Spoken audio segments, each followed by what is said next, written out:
say to all the men, brother, well done. Amen. Amen. Hey, come on, Lord. Come on. Amen. All the men. Happy Father's Day. Now, Brother Kings, I'm going to have to confess here what you hadn't made it into the study yet, but we was going over the program on who was doing what. And I said, Reverend Cates is going to be doing scripture. Amen. So I tell folks, it's all right to come to church and laugh. Amen. It's all right to laugh, y'all. Amen. Amen. So, God is an awesome God. Now, take your fathers, take them to dinner or something. If you're not taking them to dinner, hopefully you cooked a great big dinner. But I hope that you take your dad to dinner and you pay. Don't take him to dinner and make him pay. Amen. Take him to dinner and you pay. Amen. Amen. It's his day. And then Dad, you go home and you sit back and enjoy the rest of your evenings. All right. Happy Father's Day. God loves you and I do too. Come on, let's go home.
Father, we thank you right now, Lord.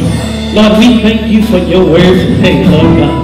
Lord, we thank you for your spirit moving into this place and falling fresh on us today, Lord. Lord, we thank you for your word of encouragement, word, the word of deliverance, the word of restoration. Lord, we thank you, we thank you, we thank you.